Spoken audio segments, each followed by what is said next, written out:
Welcome to the Truth and Liberty Show, where trusted leaders bring biblical insights to important issues to help you stand for truth and effect godly change in our nation and in our world.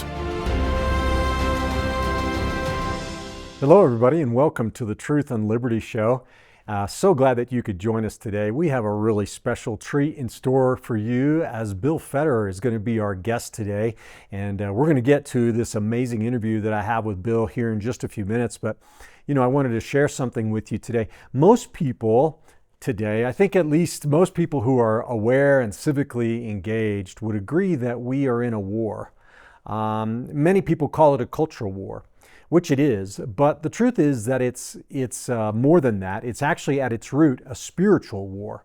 Ephesians chapter 6 says that we wrestle not against flesh and blood, but against principalities and powers and rulers of the darkness and spiritual wickedness in heavenly places. And then if you go over to 2 Corinthians chapter 10, it tells us there that we have weapons that we war with, but our weapons are not carnal. That means they're not natural, but they're mighty through God to the pulling down of strongholds. That means thoughts and imaginations.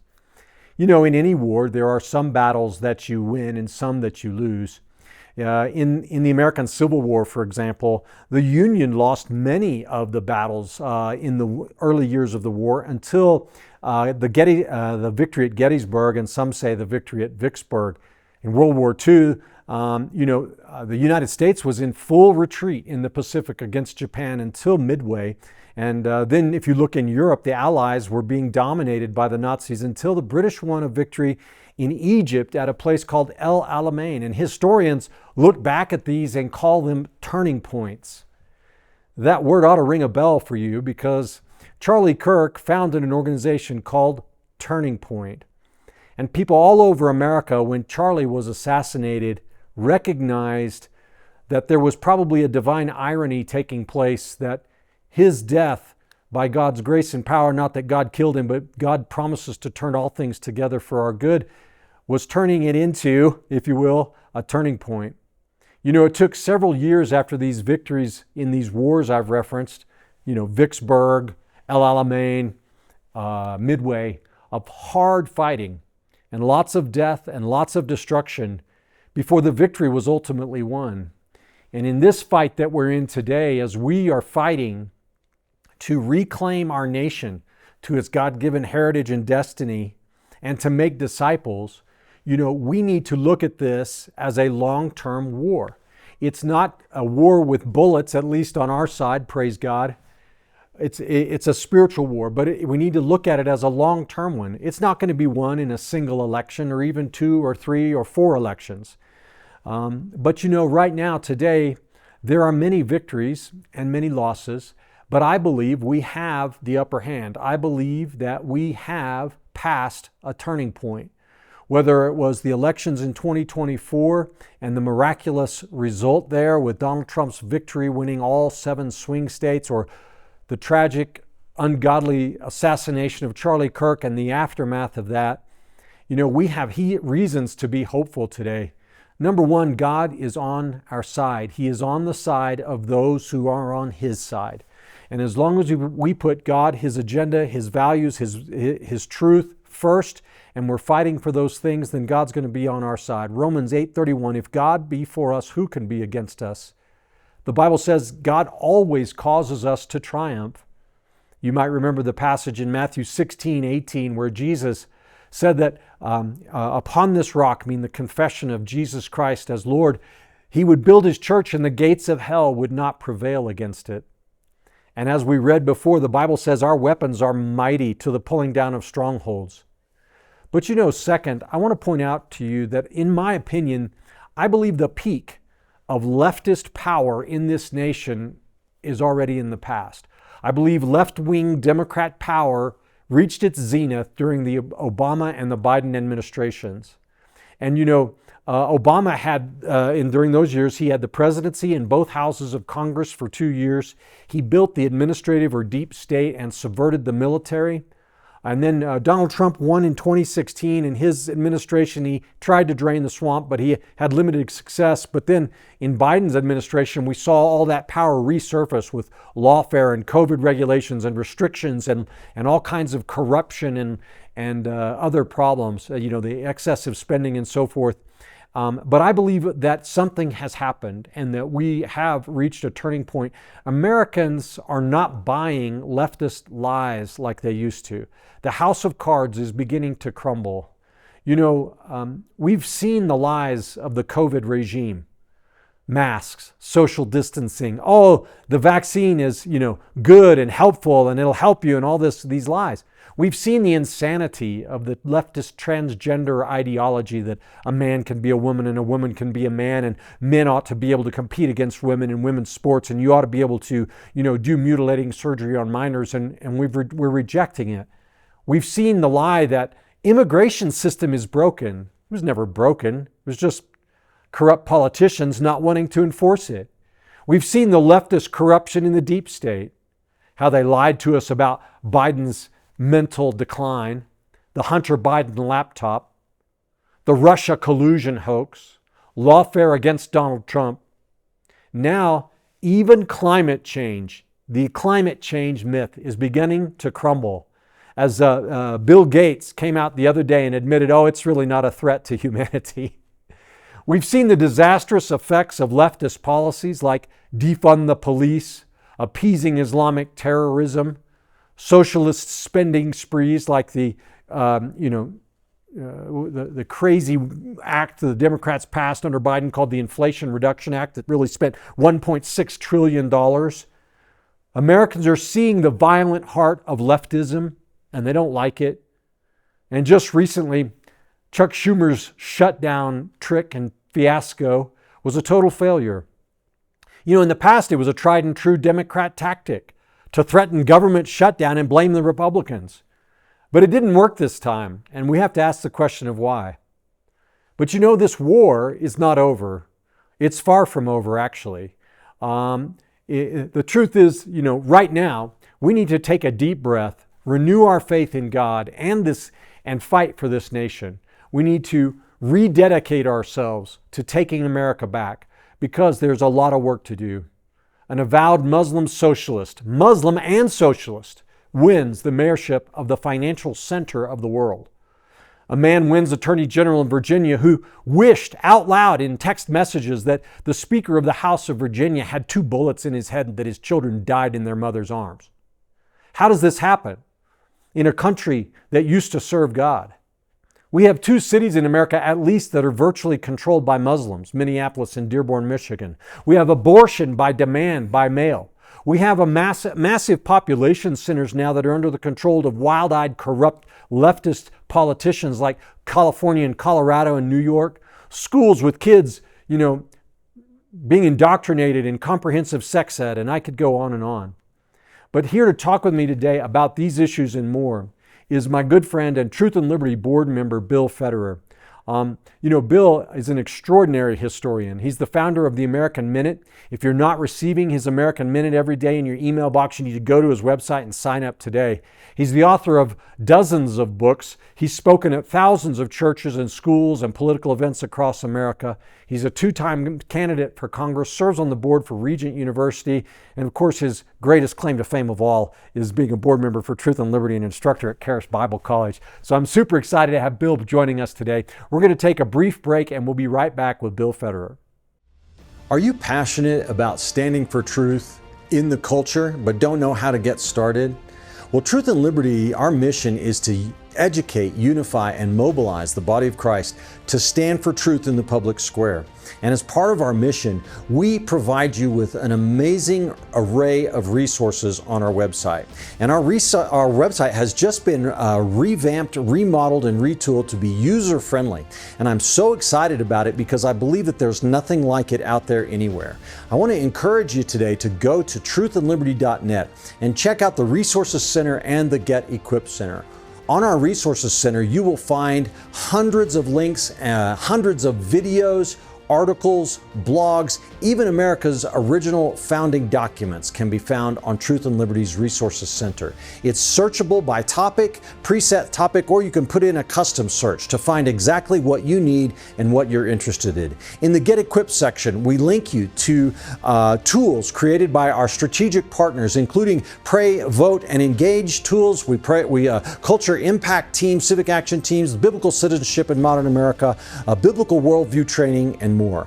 So go today to truthandliberty.net and find what you need to get equipped to stand for truth in the public square. All right, folks, we're back here on Truth and Liberty. Hey, before we get to Bill Federer, I wanted to let you know about our free product offer today. It's this booklet right here called Who Made You God? I love that title. This is by Andrew Womack. And this book talks about the benefits that happen in our life when we make Jesus Lord of our life. Did you know when Jesus is in charge, you don't have to worry? You don't have to worry about your future. He's got it under control. Why don't you get a free copy of this today by going to our website at truthandlibertygtn.com, sharing your email with us, and we'll be sure to send this to you at no charge. All right, well, as promised, one of the greatest living Americans, Bill Federer, is with me today. I'm so thankful to have you, Bill, with me. Thanks for joining us here at Truth and Liberty. Richard, it's great to be with you. Yeah, I know that flattery. You don't like that too much, but I don't agree, but you're kind. We love you so much, brother. Well, thanks for coming on the show. Yeah. Well, I'm thrilled. You're doing a tremendous work. Well, man, there is so much to talk about today. One of the things I want to just kick off with is what just happened in the November elections in 2025 with a Muslim socialist, radical, being elected mayor of New York. Yeah, well, we just have the rest of the world to look at and see the progression. For those not familiar, I wrote a book called What Every American Needs to Know About the Quran, and I go back to the beginning of Muhammad and how he was born in 570 AD, right? His mother dies when he's 6 years old, grandfather guardian. He's taken in by an uncle and who goes to different cities, hears about different religions, and hears about Zoroastrian religion where their paradise is filled full of virgins, and even Encyclopedia Britannica says the gospel was made known to Muhammad through apocryphal and heretical sources. He thought the Trinity was the Father, Mary, and Jesus. Anyway, he comes into Mecca and in 610 AD, and he is very excited about his faith, and he feels there's something in it for everybody, for the Zoroastrians, the pagans, and so forth. And he only makes 70 converts in 12 years, and he gets confrontational. And they decide to chase him out. He tries going to a city, Al-Taif. They don't want him to pelt him with rocks and stones. So 622 AD, he goes to Medina, a Jewish city called Yathrib. And 3 Jewish clans control it, and Muhammad comes in as a Muslim refugee. He's the first Muslim immigrant ever. He comes in, Jews are nice, they're tolerant, they let him in. He goes into the minority neighborhoods and begins to organize a following. And when the following gets big enough, he gets involved in politics. And he pressures the Jewish leaders to accommodate him and his followers politically. So now Muhammad is a religious leader and a political leader. When his followers in Mecca get confrontational, they get chased out of town. Now there are lots of Muslim immigrants. And they come into Medina, and Muhammad allows them to rob the caravans headed back to Mecca. Right, it's this victimhood that they were intolerant of you, a little different than Christianity, where Jesus said, if they take your coat, give them your shirt. Muhammad's was if they take your house, you rob their caravan. He gets verses from his Allah. Some of them are, Allah has given you the slave girls as your booty. He gets a fifth of the booty from robbing caravans. But the Jews in Medina, Muhammad picks on one of the tribes, and the other 2 sort of stand back because they never liked this one. They're always competition. And Muhammad chases them out of town. Now there's 2 Jewish tribes. He gets offended at the smaller of the 2. The big one stands back, says, well, at least he's not picking on me. And Muhammad confiscates their property, chases them out of town. Now there's 1 Jewish tribe. Muhammad surrounds them in their neighborhood for 28 days. When they surrender, he brings them into the market and chops off the heads of the men, sells women and children into slavery. Within 5 years of Muhammad coming into the Jewish city of Medina as an immigrant, there's not a Jew left in Medina. Wow. It's a 3-step process. Come in as an immigrant, build a support base and get involved politically, and then you have random outbreaks of violence, and the previous inhabitants of the neighborhood no longer feel safe and move out. And there's a 1,400-year track record to watch this pattern in effect. So it wasn't just Muhammad. This became it went into the jihad, right? Yeah, the DNA of Israel. So they'll come in as immigrants, and they will sort of like the host victim. They come in and live off them, and then they get involved in politics, and then the young Muslim men do random outbreaks of violence, and the imams all act like they don't know what's going on. So like in Nigeria, the Muslim government sort of pretends like it doesn't know that Boko Haram is wiping out entire Christian villages, but everybody in the world knows they know exactly what's going on. And so when these random outbreaks of violence take place, the previous inhabitants move out. And so you sort of see a melding together with the socialist tactic. What's the socialist tactic? That's where they want violence to go up in the cities. Why? Because then pro-family people no longer feel safe and move out. Pro-family people, well, they tend to be a little more Republican.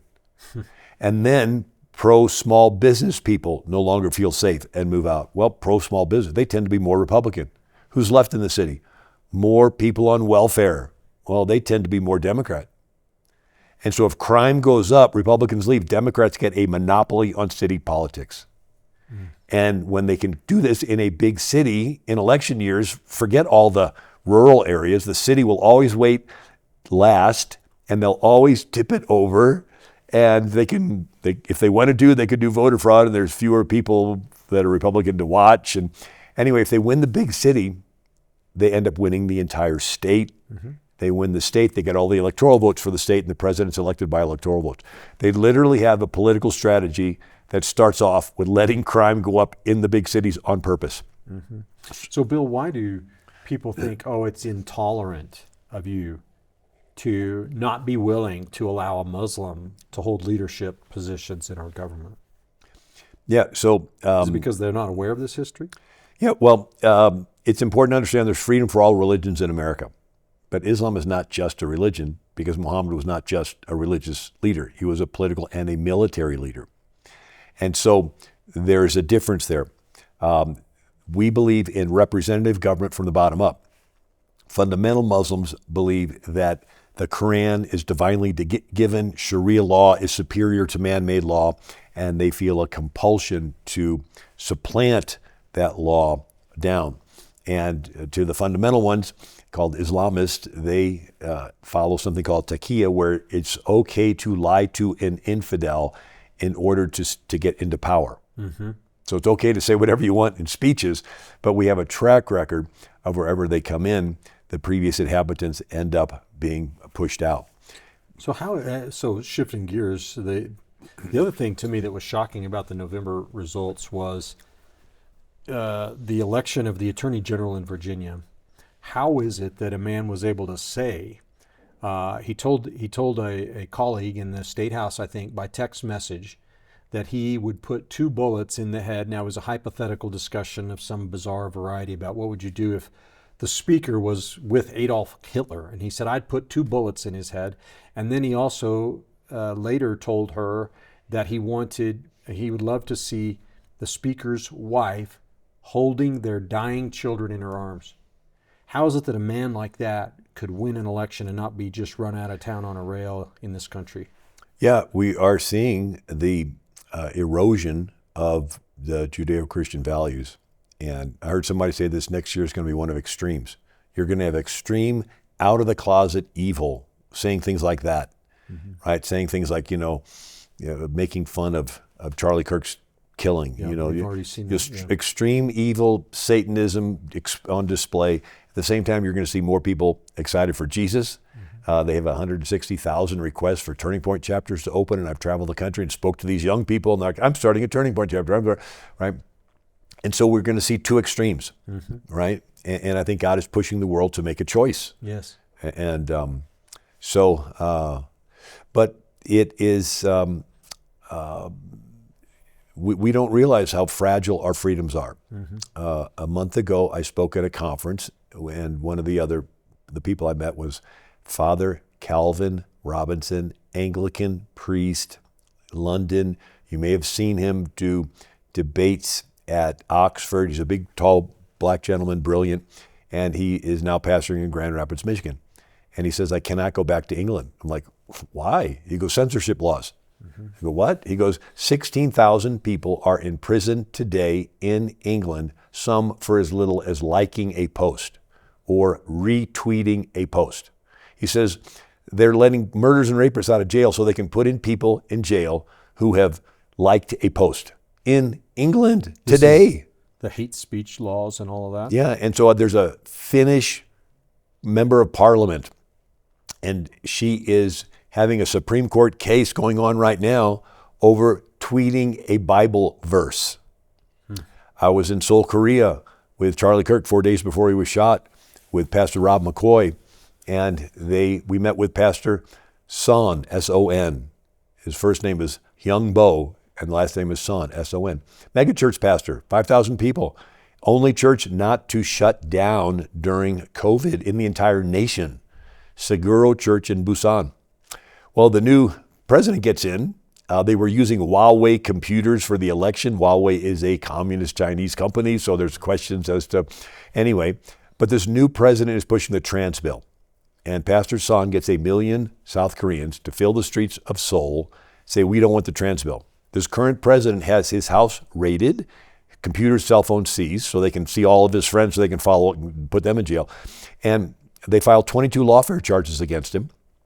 And we're meeting with Charlie Kirk and Rob McCoy and Mina Kim, who's organizing, and he says they want to put me in jail. And Charlie says, if they put you in jail, I personally am going to call President Trump. Pulls out his phone, starts texting Marco Rubio. 2 days after we left, they put that pastor in prison. He's in prison right now. And his staff said, we're going to focus on this. We got one last event in Utah. Then we're going to make this our big event on the political weaponization of South Korea against Christians.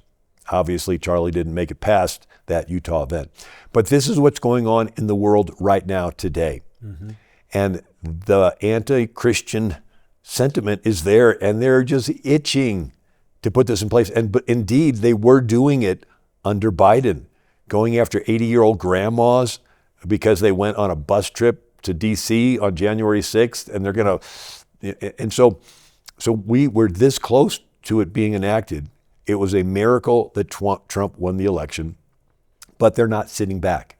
If they can win the midterms and Hakeem Jeffries can be speaker, they will immediately start impeachment trials, and it'll kneecap Trump's agenda. So everything that is happening government-wise, it's not perfect. There are still things that I think can be improved upon. But when you look at where we potentially could be, this is, I think, the last best hope, not just for America, but for the world.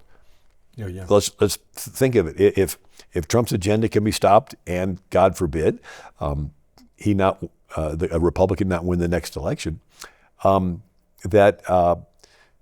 if America is not going to stand against globalism in this agenda, you're going to have what? You're going to have Chinese dictators, North Korean dictators, Iranian Ayatollah dictators, Russian dictators, even Ukrainian dictators. Though it's going to be a gang war on a global scale, and human rights are going to get crushed. Mm-hmm. And so we need to push back against that agenda, and Trump is the tip of the spear pushing back. He wants to dismantle all these big departments, but he's getting all the pushback with these liberal judges saying, you can't fire this, you can't fire that. But we need to realize this is serious. Now God can move. He has moved. He will move. He always, I met Charlie Kirk in 2014. I was speaking in Robinson, Illinois at a civic center, several hundred people, and they had a 19-year-old warm-up speaker for me, and it was Charlie Kirk. Mm-hmm. And I remember he was so good I couldn't concentrate on my notes. And in South Korea, I was the warm-up speaker for him. Wow. And but to think that just within, 11 years, he changed the entire dynamic of the world. I mean, what other 31-year-old do you know that could die and have a football stadium of 75,000 people, 25,000 in overflow, 200 million streaming, and the entire leadership of the United States, the most powerful nation there? Not just there, but preaching the gospel. Preaching the gospel. With Hegseth, Rubio, Vance, they're all talking about Jesus. Tulsi Gabbard quoting scriptures. This is something that when I was standing in there, I said, no man could have organized this in a week, in a week to put all this together. Mm-hmm. So I think God is allowing the choices to be clear. Mm-hmm. There's going to be the evil, and believe me, they're showing themselves quite capable of being evil. And there's this call for people. One other thing I see is that the tactic of the socialists during the Cold War what's called critical theory. You observe a country, see all the groups, pit them against each other, and in the confusion seize power. And so they've been doing this tactic quite a bit. And I saw a tweet, and it said George Soros is pumping a lot of money into the anti-Israel messaging with algorithms to find so anything they want to split the MAGA movement over Israel. They want to take this, and who would have thought you'd have conservatives siding with Islamists against Israel? But we have to realize that they want to split our side, and we have to have enough sense not to let it happen. Yeah. Well, just going with that flow a little bit, Bill, Tucker Carlson had Nick Fuentes on his show, who is, by everything I can tell, he is a out and out racist. But Tucker Carlson said Christian Zionism is heresy. What do you have to say about that? I mean, how could, the way I look at it is, if you understand the Bible, how could you be, and if the Spirit of God is in your heart, how could you not want a safe and secure homeland for the Jewish people? Right. So I put a whole book together on this, and I go through how the Holocaust and the millions of Jews killed, and then you had them coming to the Holy Land and reestablishing. And Franklin Roosevelt actually met with Aziz ibn Saud to encourage them to help the Jews resettle, and he blindsides FDR and says, no, the Jews are terrible, terrible. And who is this person? He's the king of Saudi Arabia, and he's meeting on the USS Quincy, and just a couple weeks before FDR dies, and FDR says, as long as I'm president, I will not recognize Israel as a nation.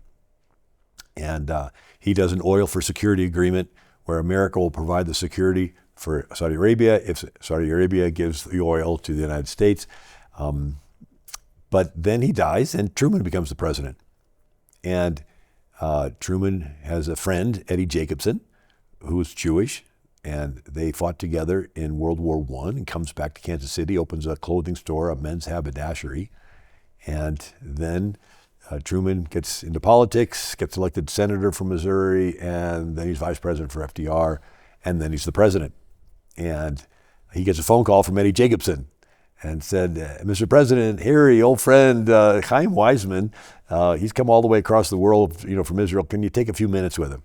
And he does. And Chaim Weizmann tells Truman, says, you have the chance to make history. I mean, this isn't what he said, but this is my thoughts. What other ancient people group do you know of that was scattered for 2,000 years across the entire world and able to keep their identity as a people, as a religion, as a culture, and then come back to the exact land that they had 2,000 years earlier? Yep. Hittites, Moabites, Edomite, no, they're all gone. Yeah. And I think this in and of itself is a fulfillment of prophecy. And there's several prophecies, Zedekiah and Zechariah and others, where it says the second time, I will draw them back for the second time. Mm-hmm. Yeah. And you have, back up before that, prior to World War I, where did oil come from? Well, whales, Moby Dick, blubber. I thought you meant in England, the country of Wales. Oh, okay. It's I haven't seen any oil derricks in Wales, but they did have one oil well in England, in the Sherwood Forest of all places. Oh, okay. But in 1859, they discover oil in Pennsylvania, the Drake oil well, and then in Oklahoma, and then in Baghdad. And then you have Winston Churchill changing the British Navy from coal to oil, but there's no oil per se in England, and so they go to Persia, Iran, and they start the Anglo-Iranian Oil Company. You know it better as BP. Yeah. And then Germany industrializes, and there's not much oil in Germany, and so they make a treaty with Turkey, Abdul Hamid II. And so Germany is teamed up with Turkey, British are teamed up with Iran. World War I ends, they redraw the map of Europe, they redraw the map of the Middle East. And the British take as a protectorate what's called the British Mandate. Yeah. And France takes Lebanon and Syria, and the Russians take a little sliver, and And then two guys worth noting is Lawrence of Arabia, and he's a British lieutenant stationed in Cairo, and he's tasked with meeting with the Arab Muslims, the Sharif of Mecca, to see if the Arab Muslims will help the British defeat the Turkish Muslims. And Lawrence of Arabia, instead of just reporting back, he promises the Arab Muslims that they will get all the land in the Middle East if they help the British defeat the Turkish Muslims. Okay. And he knew he was lying. In his Pillars of Wisdom, 1922, Lawrence said, "I risk the fraud on my conviction that Arab help was necessary to our cheap and speedy victory, and better we win and then afterwards break our word than lose." A good Muslim. No, this is Lawrence of Arabia. Oh, okay.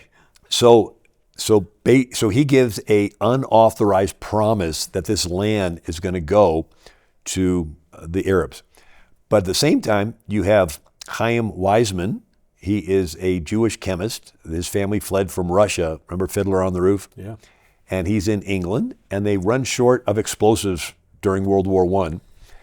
They need a chemical called acetone. It's a solvent.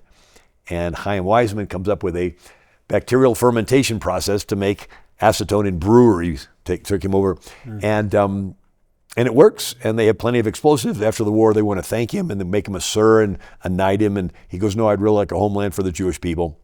And so you have Arthur Balfour, the British foreign minister, does the Balfour Declaration. After World War I.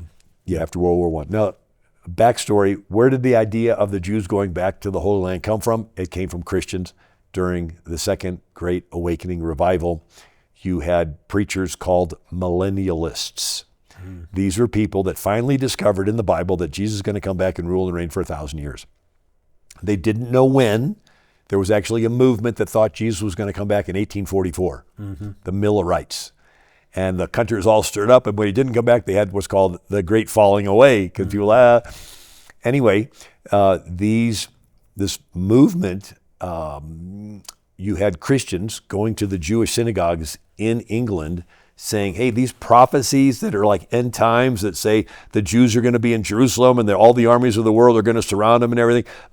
Right now, the Ottoman Empire controls Jerusalem, and we can't see why all the nations of the world would come against the Ottoman Empire controlling Jerusalem. It's like and so it was Christians that planted the seed for the Jews to go back in the first place. Yeah. And so King David called the hill where the temple was built the Hill of Zion. Yes. And so these Jews on their own would go back and buy land. One of the Christians that support... Not steal it. Buy land, yeah, Ottoman Empire still. But the place was very depressed. Mark Twain, 1869, goes there and he says it's a pile of rocks. Because I would not like to live there. He says it's all fallen apart. There's no trees anywhere. So a little thing there, if I could jump in. I don't know this myself. I haven't seen it, but my son Drew told me that he was reading that one of the Muslim sultans, there was a tax. He decided to tax all the trees. Yeah. And so what do they do to avoid the tax? They chop down all the trees in the Holy Land. And so when Mark Twain visits some 700 years later or whatever, it's completely more desolate than even it would have otherwise been. But yeah, and then they would build the railroad, and they cut down the trees to make the railroad, but trees were valuable. But then they cut them all down so they wouldn't be taxed. So you have these Jews inspired by Christians. I even read a book, Anita Shapira on Israel, and she says, the thought of the Jews returning to the Holy Land as the first step toward world redemption seems to have originated among a specific group of English Protestants in 1840. So these were Christians planting the seed for the Jews to go back. One of the Jews that caught the vision was Theodor Herzl. Yep. And so they're on their own buying land. And then you have World War I. And then you have the Balfour Declaration. Yep. So this land was given to the Jews, called the British Mandate, goes from the Mediterranean all the way over to Iraq and Syria down to Egypt and Arabia. And it's basically the same land that God promised Moses. And then you have Lawrence of Arabia. And then Winston Churchill says, okay, we got this land that's been given to the Jews, but this unauthorized promise to the Arabs. Tell you what, I'll take one of the Sharif of Mecca's sons, Fazl, and I'll create a brand new country out of the old Ottoman Empire. I'll call the country Iraq, and we'll make Fazl king of Iraq. Well, Fazl said thanks, but he thought he was going to get all of it, including Syria. Well, France comes in and takes Syria as a protectorate and drives out the Arabs. And so Fazl's brother, Abdullah, gets all upset, and he wants to start a war against the French. And Winston Churchill's like, we just got through World War I. France was our friend. We don't want another war. So Winston Churchill is at lunch in Cairo, takes a napkin, draws a map of the British Mandate, takes 2/3 of it away to create another Arab country called Transjordan on the other side of the Jordan River, and he makes Abdullah king of Jordan. And there is a sort of jerk in the desert, if you look at the map, and it's like, people say, why does the border go this way, and then all of a sudden the middle of the desert go this way? It's like a pie shape or something. And they call it Churchill's hiccup, because he was known to drink brandy at lunch, and so he's like, oh, okay, got the cigar, and he's like drawing this map, Anyway, so you have Jordan, and they were friendly to the Jews. You have the Sharif of Mecca saying the land is virgin soil to be developed by its original inhabitants, the Jews. And Fazl in the 1919 writes that we feel Jews and Arabs are cousins, and they've been oppressed by power stronger than themselves. We welcome the Jews, a most hearty welcome home. And then Abdullah welcomes the Jews. He says, no country has been less anti-Semitic than the Arabs. He says most of the persecution of Jews happened in Christian countries in the West, right? Talking about World War II and so forth. And so this was happening. You had a movement for Muslim countries to become more secular. And so Ataturk in Turkey, he said that Mohammedanism was Arab politics. It may have suited tribes in the desert. It is no good for a modern progressive state. And Ataturk outlaws his fezzes and burqas, gets rid of the calls to prayer, and he lets women get educations and everything.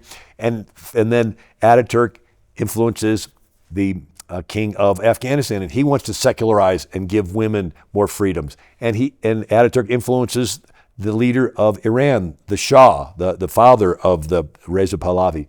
And so he secularizes Iran.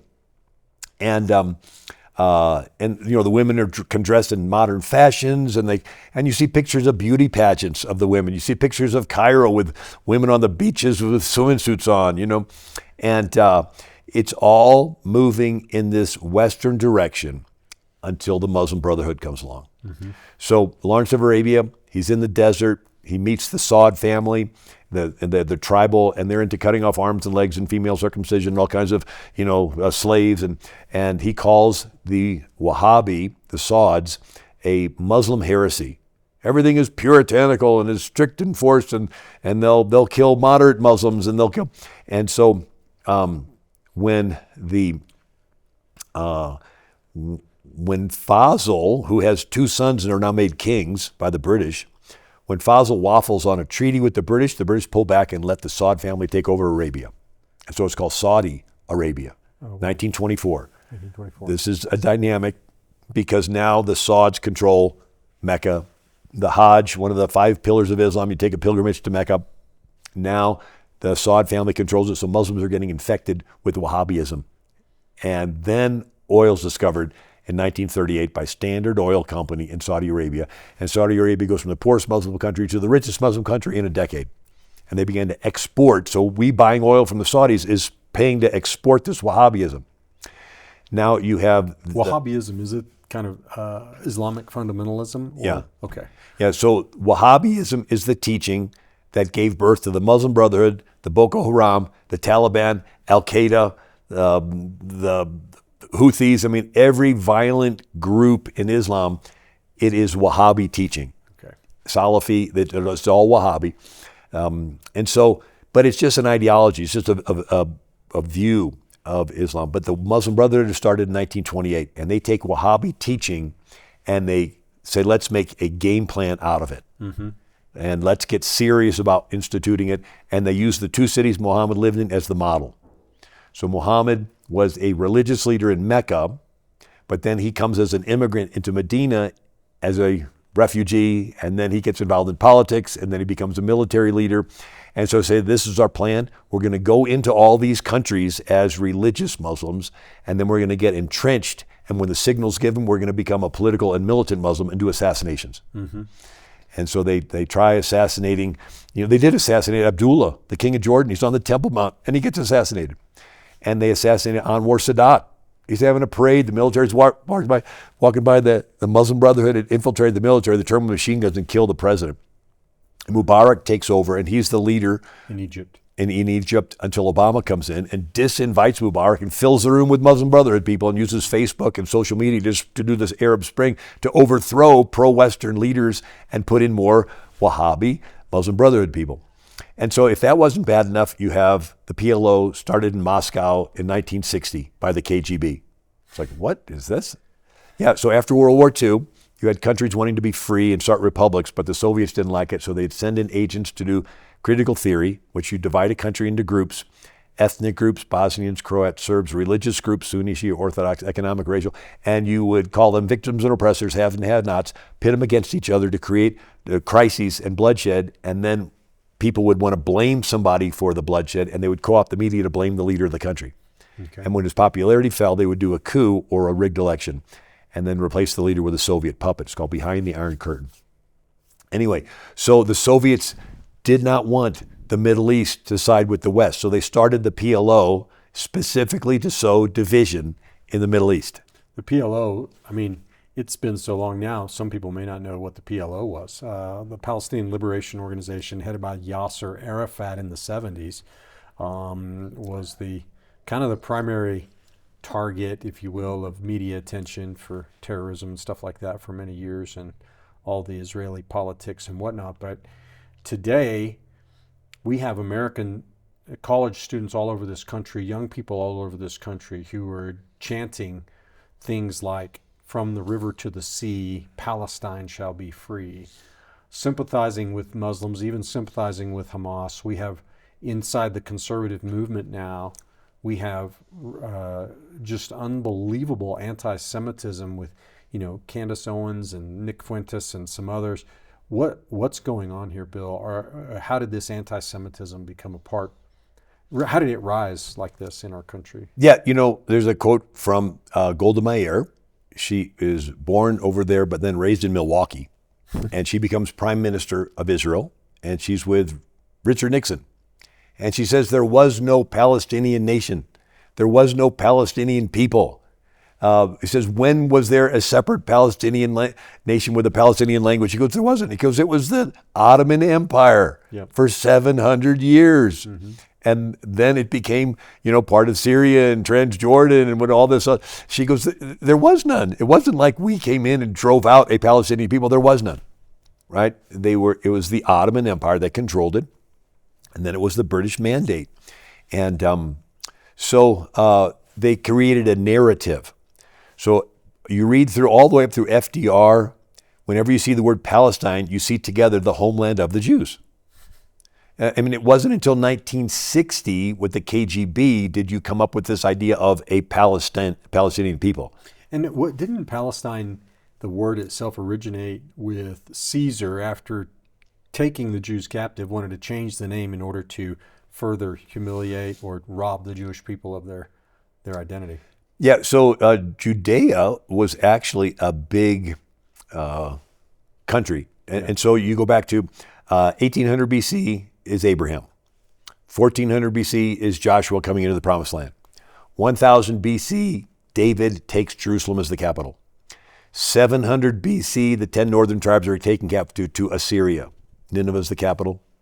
And then in the 6th century, you have the tribe of Judah taken captive to Babylon, and then they're allowed to come back, and it's part of Persia until Alexander the Great conquers it all, and now it's controlled by the Greeks, but then he dies, and it's broken into 4, and the one general, Seleucus, takes what is considered Persia, and they're called Seleucids, and he's the one who, makes the Jews sacrifice pigs and defiles the temple, and they have Hanukkah, where they drove the Jews out. And for a century, from 140 BC up until 40 BC. For another century, Judea is its own separate country. And then you have the Sadducees and Pharisees fighting in a civil war. Sadducees were secular Jews that wanted to kiss up to the Greeks when the Greeks were in control, and they didn't believe in miracles and resurrection and angels and prophecies and anything. They were just political Jews, and they controlled the Temple Mount, and they did not like, in the rural areas, the Pharisees. The word Pharisee means student of the law, and when the Jews came back from Babylon, Ezra was the one who said, let's read the law. And so the Pharisees and Sadducees had a civil war, and they killed thousands of each other. And the Roman general Pompey was in Cappadocia on the Black Sea and conquering. And somebody says, hey, I just want to give you a little news. There's a civil war going on in Judea. And Pompey says, hey, perfect time to invade, right? You got to, and he goes in there, and the Pharisees side with Pompey against the Sadducees, and they win back the Temple Mount. And Pompey goes into the temple, comes out and tells his men, do not touch this place. And so, they usually loot and raid the temples, right? But now he said, don't touch it. So the Jews, but from that point on, Judea was a Roman province.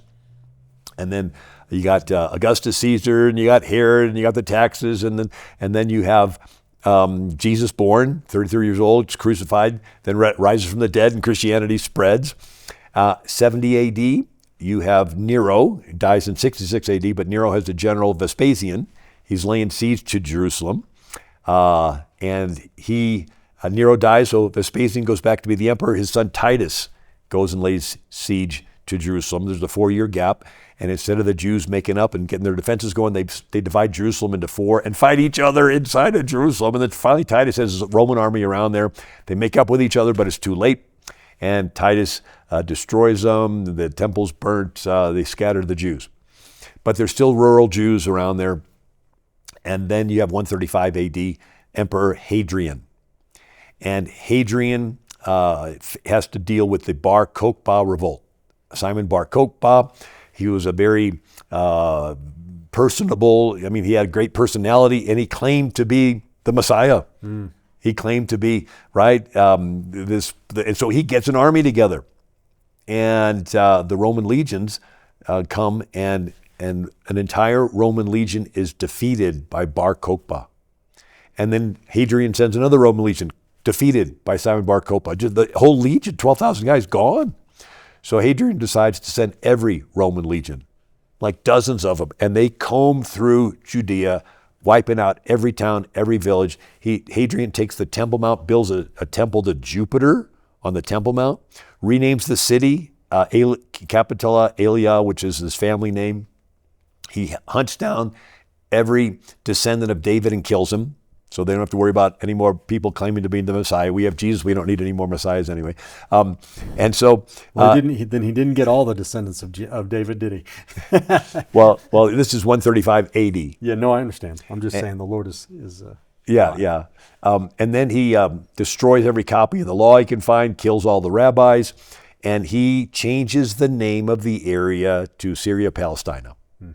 His intent was to erase from history Judea. And so he changed the name to Syria Palestine. That's 135 AD. That's when you begin to see the name Palestine. And so, amazing. In the time we have left, I want to shift on to another topic, if I can. I want to ask you about something else that's in the news a lot, and that is tariffs. Okay, not a very exciting subject, but Donald Trump, has made it a key agenda of his foreign policy and economic policy, and is generating hundreds of billions of dollars of revenue for the federal government. He's even promising $2,000 for every American from these funds and so forth. But some people contend that what he's doing is not authorized by federal law, and they've sued him, and the case is now in front of the Supreme Court. And the court, from reports I read, many even of the conservative justices were pretty hostile to the government's lawyers on this, questioning, whether this was really authorized for him to declare an emergency and start jacking up tariffs on other countries. Can you give us just sort of your perspective on, is Trump right on this from a legal standpoint? And kind of like, where are we on tariffs historically? Is that something new, or has that always been a part of how we raise money for government services. Yeah, so the second bill George Washington signed was a tariff bill. Actually, Congress was not in, so he pushes through the tariff, and then later has Congress voted passed. But it was the number one way the federal government was financed was tariffs. And you had Alexander Hamilton as the head of the Treasury, and the Treasury is collecting money. And so he starts the Coast Guard, the revenue cutters. Cutters was a fast ship, and there was revenue for the government to catch people who were trying to land their ships on other places and bring their goods into America without paying the tariff. Wow. And so prior to the Civil War, 90% of the federal government's budget came from tariffs, mostly collected at southern ports. And the tariffs... Why southern ports, just out of curiosity? Well, the North had factories, and so they didn't have to import as much stuff. The South did not have factories, and so if they were going to have any merchandise, they would either have to buy it from the more expensive northern factories or buy it from the factories in London, and they were cheaper. They had the Industrial Revolution sooner, so they could produce stuff too. And so the tariffs, the South had to either pay more to the North, or the European stuff is cheaper, but with the tariffs made it more expensive. Yeah. And so when several times Henry Clay, in the South Carolina, they said, we're not going to collect any more tariffs. Andrew Jackson said, I'll come down there and shoot him. You know, they threatened. And so everybody's like looking around, is Andrew Jackson coming around here? So the South threatened to stop collecting tariffs. Fort Sumter controlled the harbor, and that's when the Confederates fired on Fort Sumter. It was about tariffs. It wasn't until Lincoln issued the Emancipation Proclamation that it changed to slavery as the purpose of the war. But originally it was tariffs. So, but after the war, the South was not represented in Congress for quite a while. The North passed lots of tariffs, and they worked, and they made it so that people would buy stuff made in America versus stuff made in England. And these factories became very successful, making everything. And you saw the fastest rise in the standard of living in human history. And most of it freed women up. So instead of women having to take thread from sheep and turn it into thread and then weave cloth and everything, they could buy a bolt of cloth really cheap. So, and then instead of having to go to a well and bring in water, you could have pipes to bring them in. They could have metal. They had railroads. They had bridges. They had buildings, high rises. And so the standard of living was rising faster than ever. But then you had immigrants, and some immigrants came from Germany, and they were infected with Karl Marx and Marxism and class struggle. And they're like, well, these rich people, we need to start taxing them and do redistribution of wealth. Well, the rich weren't rich because they're stupid. They're rich because they make good financial decisions. And so they created tax-free foundations so they could still control their money, they just weren't taxed on it. But Woodrow Wilson pushes through a 1% tax on the top 1% richest people. And it was originally tacked onto a tariff bill. And then you This had... was the beginning of the income tax. Yeah, so Woodrow Wilson pushes through the income tax. It's originally a 1% tax on the top 1% richest people. I mean, today it would be, we're just going to tax Bill Gates and George Soros and Bezos. It's not going to tax us. Yeah, sure, vote it in. But then it was FDR that expanded income tax to the whole country. And then people at the end of the year didn't have money to pay it. And so FDR instituted paycheck withholding as an emergency effort to get money to fight Hitler. It was called the pay-as-you-go tax. Fight the Axis, pay your taxes. Uncle Sam needs you as part of that stuff, but the war ended and it didn't. Yeah, isn't that typical? But tariffs were the main way the federal government was financed. We've been, for so long we've heard, free trade. We believe in free trade because tariffs produce, recessions and inflation, and it starts a trade war and everybody loses. So this is what we've heard for years and years, but the problem is that the United States is preaching free trade and no one else is buying it. And so we have no tariffs, but we're getting taxed, to the hilt by other countries on our exports. Trump, of course, recognized this and says this isn't free, I want free trade too, but I want fair trade. And so now he's imposing all these tariffs. What do you think the Supreme Court is going to do? If they void his tariffs, it's going to be an enormous economic hit for the country. Now, who knows? Maybe the left wants that, but it will be. You know, when FDR raised the taxes on everybody, it began outsourcing. So we were rebuilding Germany and Japan after World War II with brand new equipment. The income tax did, yeah. Yeah, and so people wanted to do it, businesses wanted to escape FDR's income taxes, so they moved their factories overseas and created something called outsourcing. Once their factories moved overseas, their patriotism moved with it, and they became globalists. And that's where you get these globalists. They want cheap labor in other countries, and then they take their money and they lobby politicians in America to vote to lower the tariffs so they could bring their stuff in cheaper and undercut American-made stuff. And so then more American factories go out of business or go overseas, and they join the group lobbying to lower tariffs so they can bring stuff in, but it puts out of business more Americans. So pretty soon we've deindustrialized ourselves. We don't have factories. We don't, Trump's trying to reverse it. You have to make it more profitable to have your factory here than there. Yeah. And if the factory comes back, the jobs come back with it. And he's the only one that has enough business sense to do this. When I was listening to the Supreme Court justices asking about tariffs, I realized they didn't have a clue. These are lawyers. They don't know anything about tariffs. I have a degree in accounting. I mean, it reminds you when they were debating Roe v. Wade. And here are these Supreme Court justices trying to figure out, well, when does life begin? I mean, they don't know anything, right? And yet they make these decisions that have terrible ramifications, right? So I'm praying that they don't void his tariffs. Yeah. And then Congress needs to step up to the plate and enact the tariffs that Trump put into place and make them by law. And they need to do that quickly, which means we need to get out there and win the midterms. So yeah, the midterms, meaning less than a year now away. We'll vote for all of the House of Representatives, a third of the Senate, plus state legislatures and governors all over the place, including right here in Colorado. And what happens, just in 30 seconds, Bill, what happens if the Democrats take control of Congress?